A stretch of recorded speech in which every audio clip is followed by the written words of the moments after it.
estender sua mão sobre a vida do Éder aqui, em nome de Jesus. Pai, nós queremos colocar a vida do Éder nas tuas mãos. Que teu Espírito Santo cubra a vida dele. Use ele poderosamente nessa noite. E que o Senhor possa fazer com que todos aqui sejam impactados pela tua palavra, que é poderosa, Senhor Deus, para fazer abundantemente mais daquilo que pedimos ou pensamos. Em nome de Jesus. Amém. Amém. Pimpão é o ursinho lá do desenho, né? Glória a Deus. Vamos ficar de pé, vamos abrir sua Bíblia comigo.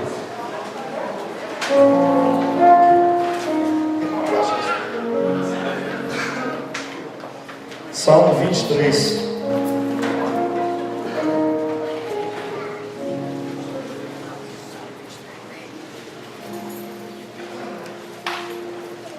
Aleluia.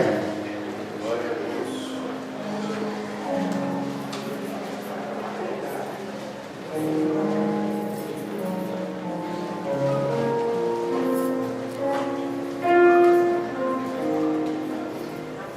Amém. Salmo 23, a primeira estrofe, no 1, versículo 1, parte A, diz assim: o Senhor é o meu pastor. Vamos ver de novo. O Senhor, mais uma vez, o Senhor é o meu pastor. Pai, nós te entregamos, Pai, essa palavra. Te entregamos cada vida essa noite, Senhor. Tu conheces cada coração de quem é tua, Pai. Tu sabes, Senhor, todas as situações, todas as circunstâncias. Tu sabes aquilo que nós precisamos ouvir hoje, Pai. Eu clamo que o Teu Espírito venha falar por nós. Eu clamo, Pai, que do mais alto céu seja derramada a unção poderosa do Teu Espírito, para que convença os nossos corações de quem de fato o Senhor é, Pai. Deus, nós colocamos a nossa dependência no Senhor. Deus, só o Senhor é quem nos pode suster. Só o Senhor é quem pode completar o vazio da nossa alma. Só o Senhor é quem pode dar sentido à nossa existência. Só o Senhor pode nos colocar no caminho do Deus, que é o caminho que o Senhor quer para nós, Pai. Deus, nós te louvamos essa noite e pedimos a Tua misericórdia nesse lugar, Pai. Deus, fala-nos sem limites, fala-nos sem reservas, Pai. Em nome de Jesus. Amém. Possa sentar. Glória a Deus. Amém? Um pouquinho de retorno para a gente, por favor. Só um pouquinho de retorno aqui, por favor. Conforto? Não, retorno. A verdade é que muitas vezes nós somos pegos desprevenidos, né? No caso não foi para pregar, né? Mas foi um dia desses e eu comentando com o pastor Dudu, falando para ele sobre a minha vontade de servir o Senhor, sobre o grito que existe na minha alma, sobre o ministério. E o Dudu logo mandou uma mensagem de resposta. E é uma mensagem que de fato tomou conta de mim essas semanas. E eu tenho meditado nela toda hora, todos os dias, todos os segundos, todos os minutos. E eu tenho até que dizer que eu tenho ficado mais que introspectivo esses dias, de tanto que eu tenho pensado. E uma coisa que o o pastor Luiz Eduardo respondeu para mim naquela mensagem, foi que se de fato eu queria servir o Senhor, no ministério que fosse, eu estaria servindo por apenas comodidade, ou estava servindo Ele, porque eu queria ser um escravo dele. E o que eu quero trazer para você essa noite é aquilo que está latente no meu coração. Eu sempre falo que a gente tem que pregar aquilo que a gente vive, não é verdade? Não adianta a gente pregar, eu poderia pregar aqui de tantas outras coisas, mas eu quero trazer uma palavra para a minha vida primeiro, e depois para a sua vida, daquilo que eu estou vivendo. E nesse salmo nós vimos a figura do pastor, nós vimos a figura do Senhor, e nós vimos também a figura da ovelha, não é verdade? O pastor guia quem? Ovelhas, não é verdade? Ovelhas são conduzidas por pastores. E quando o salmista Davi está dizendo que o Senhor é o pastor dele, ele está fazendo uma metáfora. Ele está dizendo que ele é a ovelha e o Senhor, o Deus Todo-Poderoso, é o pastor da vida dele. Ele está comparando, fazendo uma ação comparativa. O que de fato o salmista quis dizer ali, que quem cuida dele, que quem guia a vida dele é o Senhor. Eu não quero falar de ovelhas, animais aqui, eu não quero falar de um pastor que cuida dessas ovelhas e animais, mas eu quero falar do Senhor. Eu quero falar daquele cujo Davi usou como metáfora. Ele é o Senhor. E nada mais, nada menos que falar do Senhor, nós temos que analisar essa palavra. Vira para o teu irmão e fala assim: você sabe o que é Senhor? Pergunta para o irmão do outro lado: você sabe o que é Senhor? Pergunta para quem está atrás: você sabe quem é Senhor? Agora você vai perguntar para você de forma mais alta: será que eu sei quem é Senhor? O que é Senhor? Em primeiro lugar, a palavra Senhor, ela vem do latim, significa Dominus. Dominus quer dizer aquele que possui o domínio. Por isso, domingo, o dia do Senhor. Dominus é aquele que possui todas as rédeas. Eu vou falar difícil agora. Dominus é aquele marinheiro que tem o timão na mão, que está conduzindo o navio. Não estou falando de Corinthians, tá? Timão. Estou falando do timão guia, que tem o timão nas suas mãos, que está conduzindo aquele navio ao porto, à direção ao qual ele foi proposto.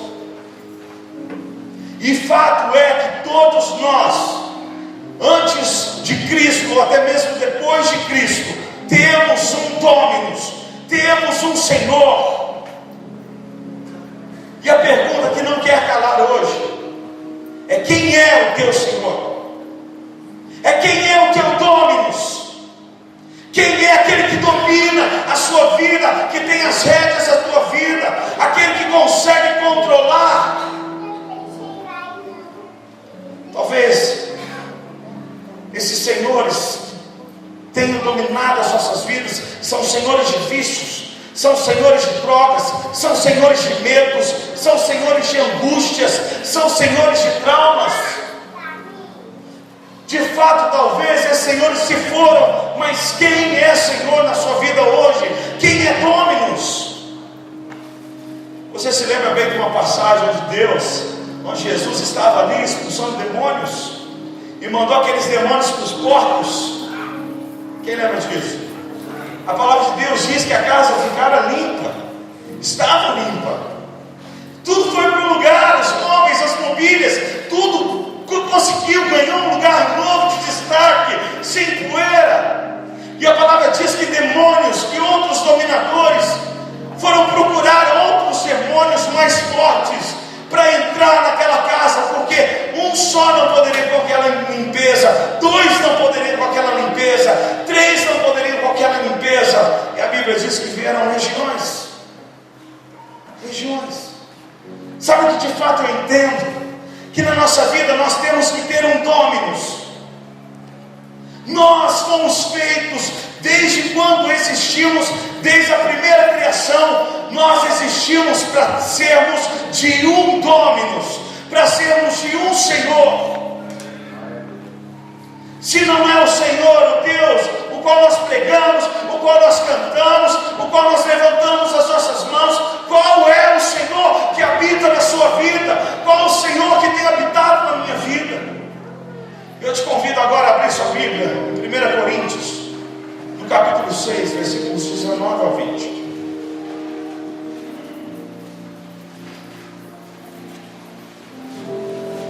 Primeira carta do apóstolo Paulo aos Coríntios, no capítulo 6, versículos 19 e 20. Diz assim a palavra: acaso não sabeis que o vosso corpo é o santuário do Espírito Santo, que está em vós, o qual tendes de parte de Deus, e que não sois de vós mesmos, porque fostes comprados por um preço? Agora, pois, glorificai ao Deus no vosso corpo. Ou seja, se nós fomos comprados, se nós fomos ali adquiridos, nós deixamos de pertencer a nós mesmos, nós deixamos de pertencer ao outro vendedor, ao outro senhor, nós deixamos de pertencer e nós passamos a ser posse daquele que nos comprou. E isso Isso é sinônimo de escravidão. Isso é a mesma coisa que dizer de escravo. Mateus 25, 21 diz assim: disse-lhe o Senhor: muito bom, escravo bom e fiel. Foste fiel no pouco, sobre o muito te colocarei. E aí eu entro nessa pregação, usando uma palavra muito louca, talvez polêmica hoje, mas de fato eu quero dizer para você que eu e você somos escravos. Somos escravos. E eu quero, vamos entender, vamos mergulhar, que de fato é um escravo. Escravo tem liberdade? Não. Escravo tem vontade própria? Não. Escravo tem direitos? Não. Tem posses? Não tem posses. Tem recursos legais nos tribunais? Ele pode ir a juiz levando alguém? Não pode. Não serviam como testemunhas em casos judiciais. Não tinham cidadania, não eram cidadãos, não eram comuns. Eles não tinham vontade própria, eles não eram consultados pelos seus senhores. Imagina um cara, o senhor feudal, chegar no seu escravo e falar assim: será que você poderia, por gentileza, pegar essa enxada e começar a cultivar essas flores aqui, a semear essa terra, de repente adubar? Você está com vontade de fazer isso hoje? Pelo contrário, quando um trabalho lhe era proposto, o escravo ele fazia, ele não dependia da sua vontade. A motivação que ele tinha era agradar o seu senhor, para que não fosse molestado, para que não fosse sacrificado, para que não fosse martirizado ou apanhado. Não eram nada, eles não tinham nada, eles não tinham chance. Eu quero te dizer uma coisa, entenda o que eu vou te dizer. Você foi comprado para ser um escravo. Eu fui comprado. Diga para o teu irmão: você foi comprado para ser um escravo. Quando você entrega para alguém a fé cristã, quando você prega para alguém, você está dizendo para essa pessoa, por exemplo, quem nos visita hoje, levanta a sua mão. Onde você estiver, levante. Amém, glória a Deus. Quem te trouxe, meu amigo, te trouxe dizendo assim: gostaria de lhe convidar a se tornar um escravo de Jesus Cristo e desistir da sua liberdade. Amém? Olha que loucura. Quem te convidou lançou sobre você um jugo de escravidão. Você está aqui essa noite sendo convidado a ser escravo, a não ter vontade própria, a não ter pensamentos próprios, a não ter deliberalidade, a não ter vontades, a agir conforme o seu Senhor manda. Escravo, então, significa vários tipos de ações, o qual ele tem de fazer, querendo ou não, gostando ou não, concordando ou não. Ele possui uma submissão total a uma vontade alheia do seu dono, e em total e completa dependência desse dono, ou seja, abandono dos seus direitos. Diga: abandono dos seus direitos, abandono da independência. Diga forte: abandono da independência, da liberdade, sujeitar-se à vontade do seu dono. Vamos, seja possuído, dominado por um Senhor. Aleluia. O servo trabalha por salário. Sabe uma coisa, a diferença entre servo e escravo? O servo ele trabalha, ele tem um pequeno salário, e o servo tem a liberdade de escolha, de ir e não ir, de fazer ou não fazer, de trocar de patrão ou não. Mas o escravo não tem essa liberdade.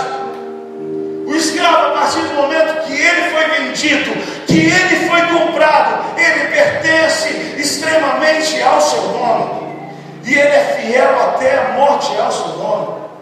Quem já viu aqueles filmes antigos, quando o cara salva a vida de um escravo, e o cara vira para ele e fala assim: você é o seu escravo, até o dia que você me libertar. E você vê o quanto esse escravo derrama suor, que está sangue pela vida do seu dono.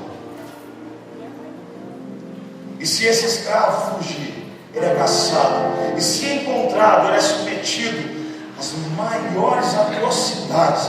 Ele é submetido às maiores torturas por causa da sua desobediência. Abra comigo Gálatas 1:10. Agora vai ficar mais louco ainda. Gálatas 1:10. O apóstolo Paulo diz assim: porventura, procuro eu, Paulo, agora o favor dos homens ou de Deus? E ele diz: se estivesse ainda agradando aos homens, não seria eu escravo de Cristo. Paulo entendeu que a escravidão dele significava que só ele que poderia agradar o seu mestre. Somente ele tinha que agradar o seu mestre. Muitas vezes desagradar algumas pessoas, decepcionar algumas pessoas, ou fazer aquilo que algumas pessoas não queriam que ele fizesse, mas ele estava submetido às ordens do seu dominus, às ordens daquele que dominava, imperava sobre ele. E o apóstolo Paulo diz que eu estou aqui para fazer a vontade de homens ou a de Deus, porque se eu fizesse as vontades de Deus, eu não seria escravo de Cristo. Ele não tinha que agradar muitas pessoas, não. Ele tinha que agradar de fato uma só pessoa, o seu dono, aquele que o comprou, aquele que o resgatou. E a pergunta hoje que não quer calar ainda: quem você está agradando? Quem eu estou agradando? Quem de fato eu quero agradar? Quem de fato você aí no seu lugar quer agradar? Paulo diz aos Coríntios que tem como missão agradar somente ao seu Senhor. Gálatas 2:20, vamos lá. Gálatas 2, dá um pulinho aí, versículo 20. Paulo diz assim: logo já não sou mais eu quem vive, mas Cristo vive em mim. E esse viver que agora tenho na carne, eu vivo pela fé no Filho de Deus que me amou e a si mesmo se entregou por mim. Então isso quer dizer que o viver de Paulo era Cristo. Isso lhe remete a algo parecido com escravidão, meu amigo. Isso também é sinônimo de escravidão? Sim, é, porque o apóstolo Paulo quis dizer: agora não sou mais eu que vivo, e o viver dele é uma conjuntura, um plano total. Ele está dizendo: não sou mais eu quem penso, é Cristo que pensa em mim. Não sou mais eu quem canto, é Cristo que canta em mim. Não sou mais eu quem ando, é Cristo que anda em mim. Não sou mais eu que respiro, é Cristo que respira em mim. Não sou mais eu que trabalho, é Cristo que trabalha em mim, porque eu sou escravo dele. Não sou eu mais que domino a minha vida, mas é Cristo que domina a minha vida por ele e para a glória dele. Paulo se anula por completo para que Cristo viva nele. Paulo morre para que Cristo viva nele. Diga para o seu irmão: dois corpos não podem ocupar o mesmo lugar ao mesmo tempo. Ou é você, ou é Cristo. Ou são as suas vontades, ou são as vontades de Cristo. Ou é você, ou é Satanás. Ou é você, ou é prostituição. De fato, alguém reina na sua vida, sabe por quê? Nós somos corpo, nós somos alma e nós somos espírito. O corpo é essa matéria corruptível, que passa, que vira pó, porque do pó veio. A alma é aquilo que dá ânimo ao corpo, vem do latim, anima, anime. Aquilo que faz eu falar, aquilo que me faz pensar, aquilo que me faz respirar.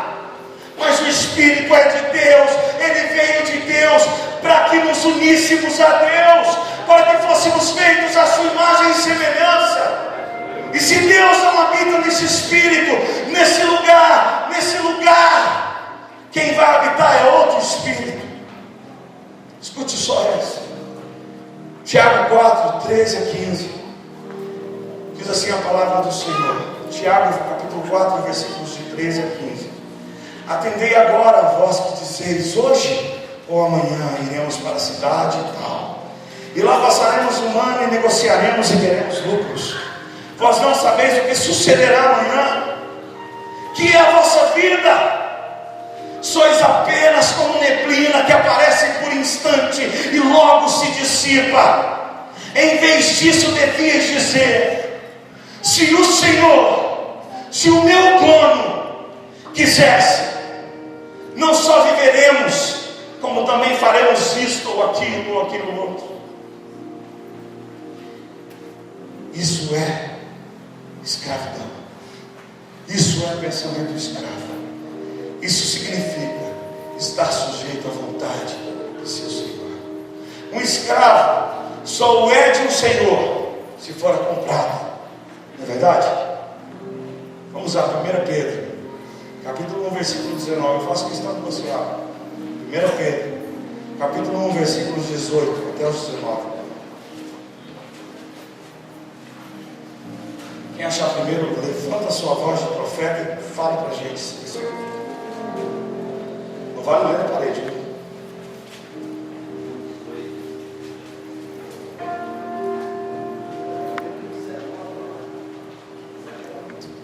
1 Pedro capítulo 1, versículos 18 até o 19. Vai, Tiguinho!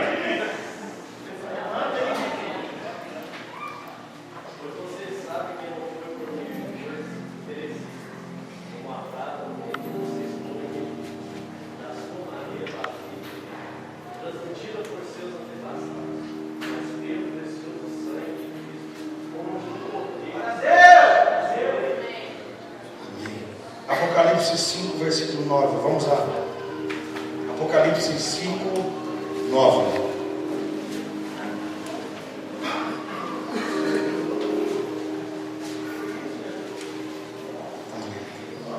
E diz assim a palavra do Senhor: e eles cantavam um cântico novo. Tu és digno de receber o livro e de abrir os seus selos, pois foste morto e com o teu sangue compraste para Deus gente de toda tribo, língua, povo e nação. Se você vai aplaudir, aplauda mesmo, Deus.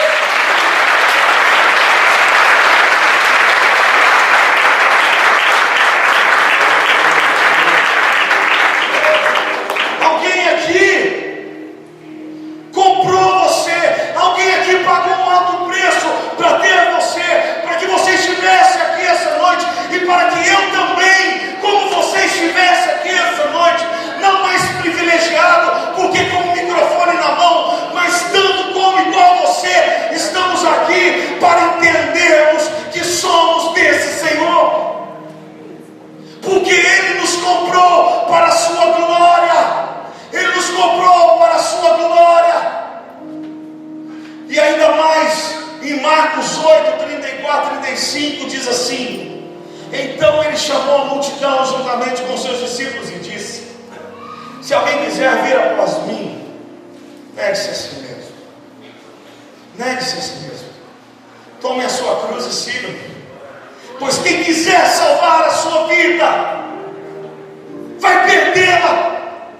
Mas quem perder a sua vida por minha causa, por causa do meu senhorio, por causa do meu império, por causa do meu reino, vai ganhá-la. Você está procurando ganhar a sua vida? Você acha que você está na igreja e está perdendo tempo?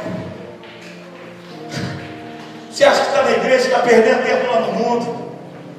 Aí a primeira baladinha, da mais bagunçada, bagaça, balada que tem, você quer ir, sabe por quê?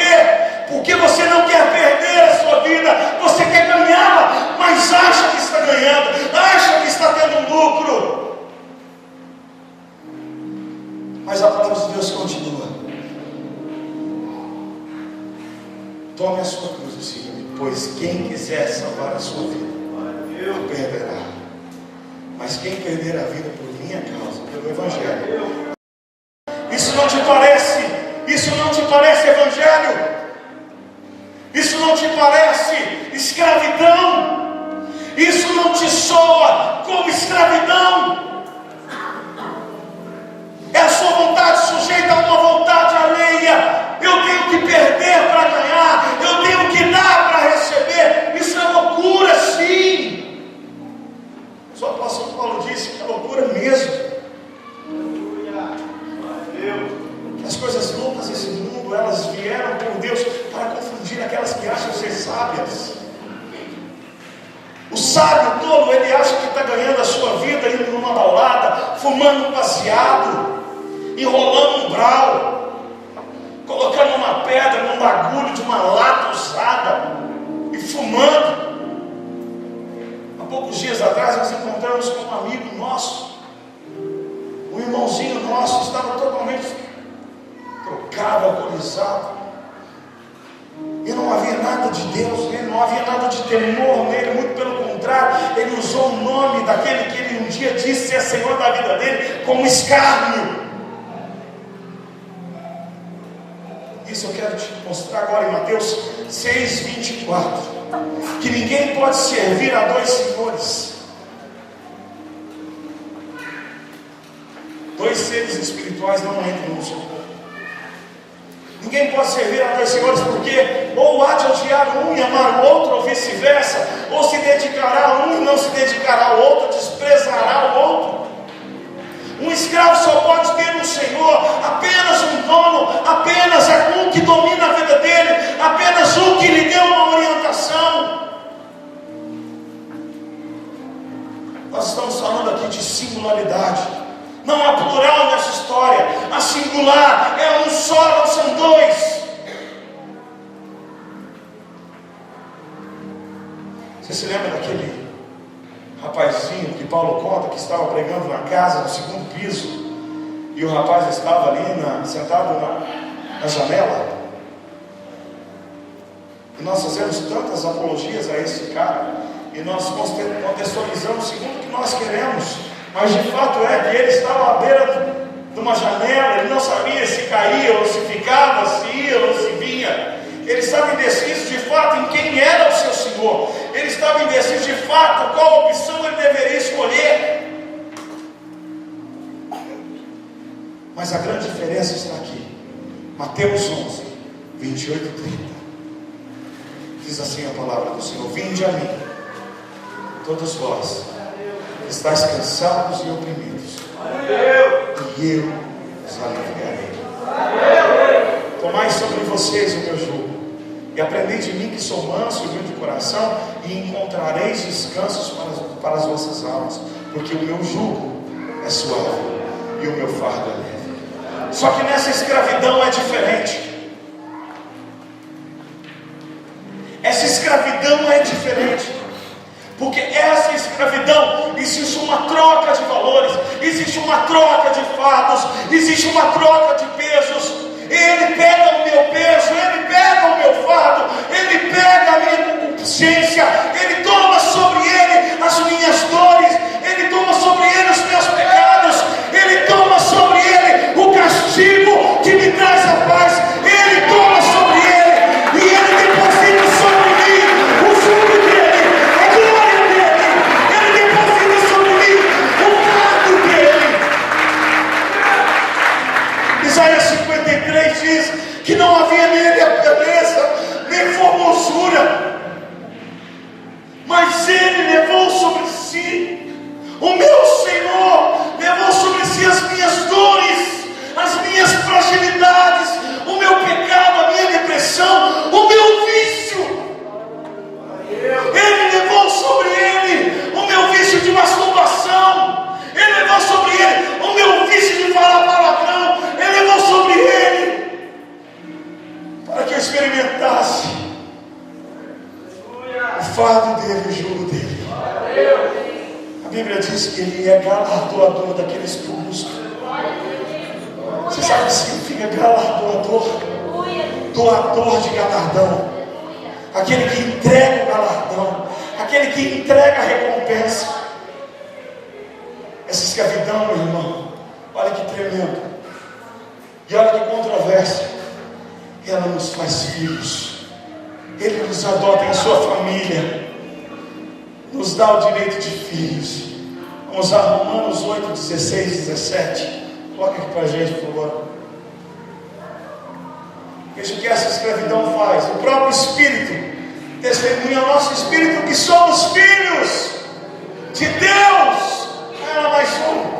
Se somos filhos, então somos herdeiros, herdeiros de Deus e co-herdeiros com Cristo, se de fato participamos dos seus sofrimentos, para que também participemos da sua glória. Ele nos leva aos céus. Apocalipse 22, 14, manda lá.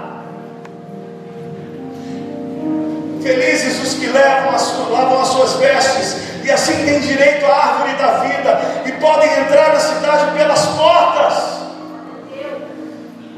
Pode entrar, mais um. Fora ficam os cães, os que praticam feitiçaria, os que cometem imoralidade, imoralidades sexuais, os assassinos, os idólatras, e todos os que amam e praticam a mentira. Mas dentro estamos nós, aquele que de fato assume que Jesus é o seu dono, Jesus é o seu Senhor, Jesus é quem fala nele, Jesus é quem pensa nele, Jesus é quem toma as suas atitudes, Jesus é quem tem as rédeas da sua vida. Em Atos ainda diz: eis que venho em breve, e a minha recompensa está comigo, para dar a cada um conforme as suas obras. Eu sou o Alfa e o Ômega, o primeiro e o único, o princípio e o fim de todas as coisas. Romanos 5:20. Quando nós assumimos essa escravidão, Ele derrama sobre nós toda a abundância de graça. Diz assim a palavra: a lei foi introduzida para que a transgressão fosse ressaltada, mas aonde abundou o pecado, aonde aumentou o pecado, transbordou a graça. Sabe o que isso significa? Que quanto mais você foi do outro dono, quanto mais você se espaldou no outro dono, quanto mais você se escravizou no outro dono, mais graça é sobre a tua vida. Aleluia! Glória a Deus!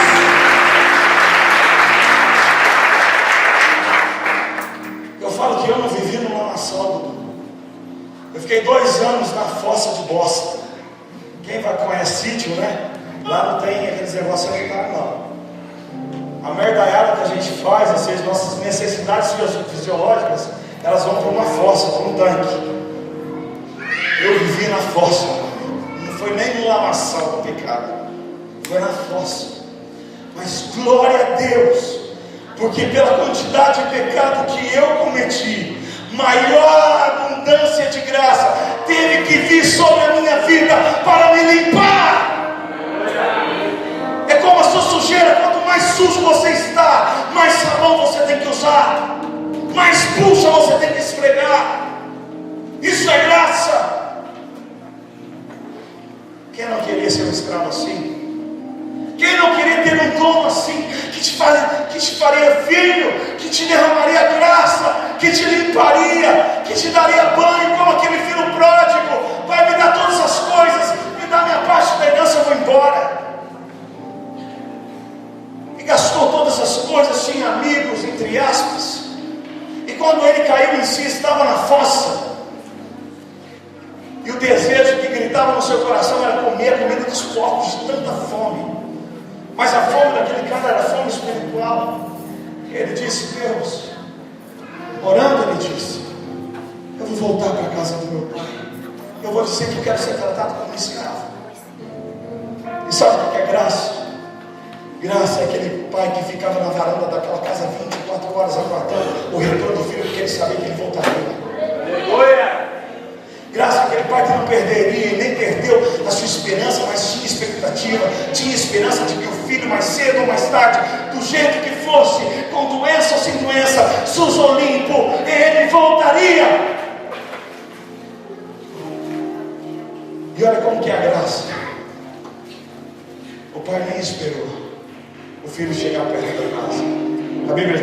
lançou e foi ao encontro do Filho. Isso é graça. Isso é graça. É graça de um escravo.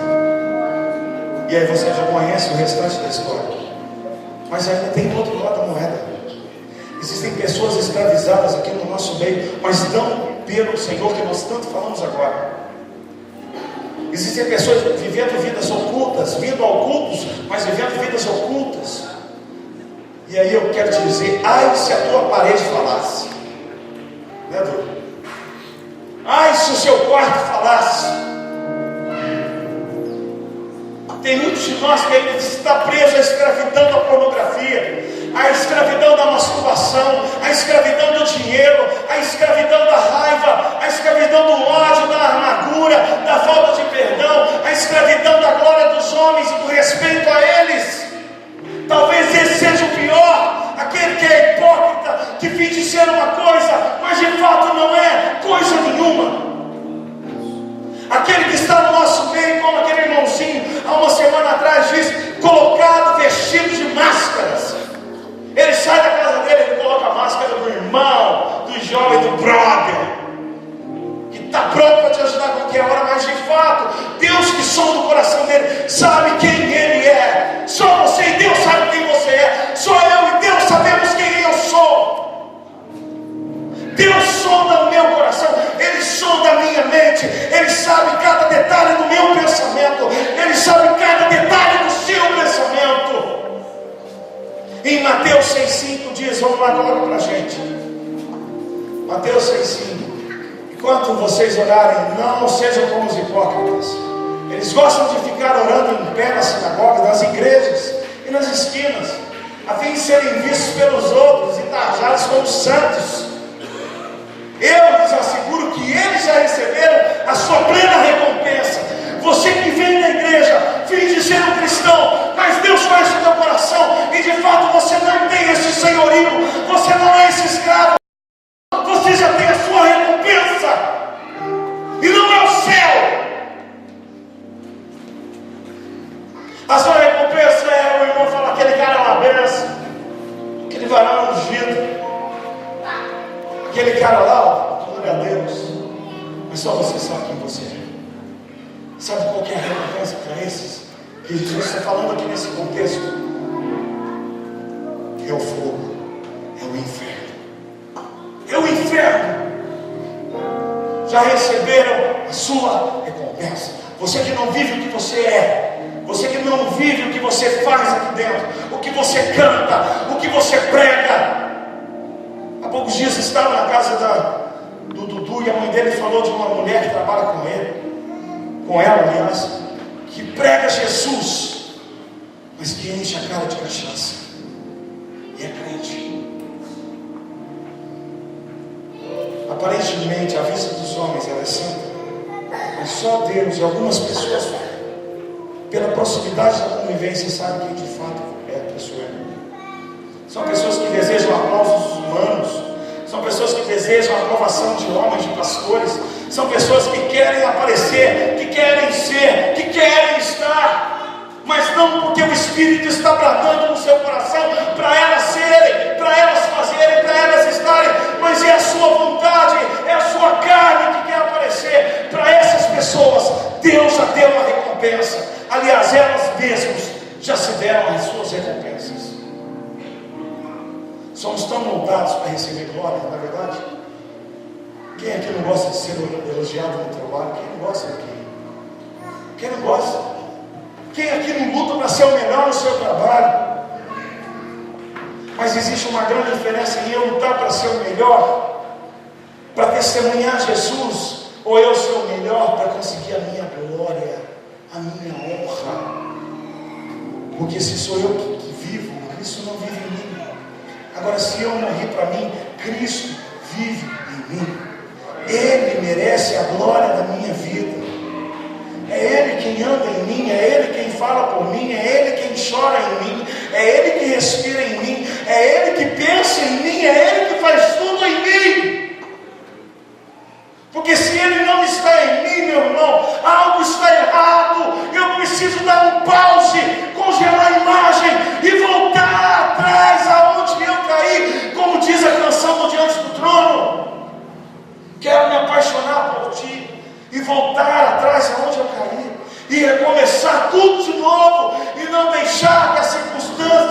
que os traumas sejam os meus senhores, mas o Senhor Deus, o Senhor Jesus, Tu és o meu Senhor, Tu és o meu dono. E sabe como que nós conseguimos saber se Deus realmente é o seu dono? Pelas suas ações, pelas suas atitudes. Porque o apóstolo Paulo diz que a fé sem obras é morta. Se não tiver ações, não tem fé, não tem Cristo, não tem Deus, não tem Senhor, não tem Senhor. As roupas que você veste são roupas que o Evangelho dita para você, o Espírito Santo grita no teu coração, ou você anda conforme a moda? Porque a Gisele Bündchen está andando com aquela sainha, sabe? Aquela parece tudo, você sabe essa marca? Então, você também.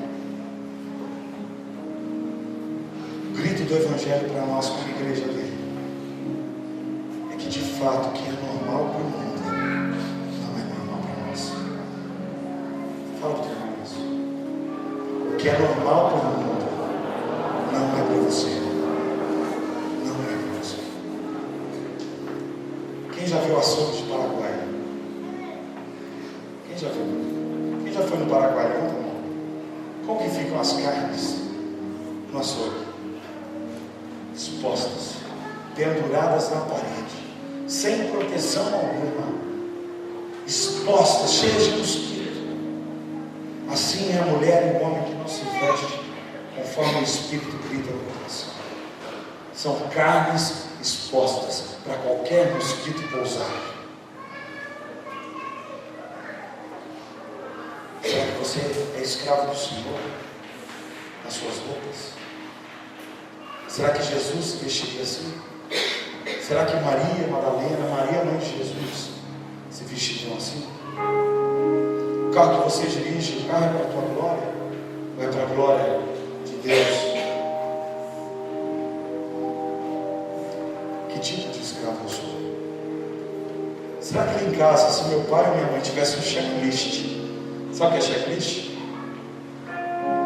É uma lista de checagem com 2 colunas, simplesmente 2 colunas: mundo e Deus.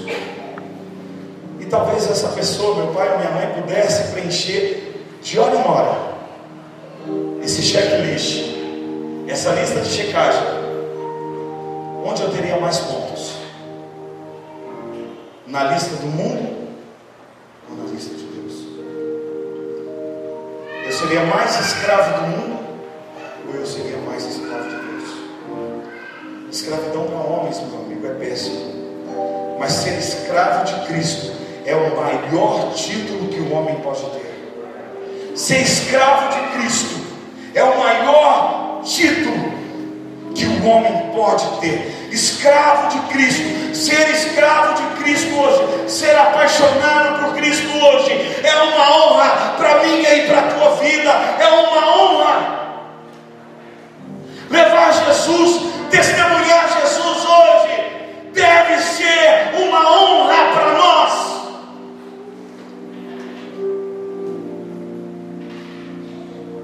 Lucas 1, quando o anjo aparece para Maria e apresenta para ela o grande plano, que é salvar a minha vida e sua, nossa vida é tete a tete. Ela tinha 2 opções, não tinha? A Bíblia fala: o anjo do Senhor apareceu a Maria, não é verdade? E apresentou para ela o plano. Maria, ave cheia de graça, Deus é contigo. Você é bendita entre as mulheres. Eis que você conceberá e dará à luz a um filho. E ele será o Salvador, o Messias, o ungido de Deus, o Filho de Deus. E a primeira coisa que Maria foi fazer foi perguntar, porque ela é tão humana quanto eu e você: como isso vai acontecer, meu Senhor? E o Espírito Santo diz para ela, o anjo diz para ela: o Espírito de Deus descerá sobre ti, e o poder do Altíssimo te envolverá com a sua glória. E depois Depois disso a gente vê talvez um dos hinos mais lindos da Bíblia. Et mantilla Domini. Eis a escrava do Senhor. Sabe o que ela estava dizendo? Eu não quero mais viver para mim. Seja feita a tua vontade. Eu não quero mais pensar por mim. Seja feita a tua vontade. Venha o que vier, haja o que houver, custe o que custar. Eu sou teu, tu és meu. Minha vida está em teu altar. Eis-me aqui, Senhor. Eis-me aqui. Porque ela sabia como foi com ela, ia ser talvez com Jó. Mas ele cria que no tempo oportuno o Redentor dele se levantaria em favor dele, porque ele estava vivo. E a pergunta que eu quero deixar para você essa noite: quem é o teu Senhor? Você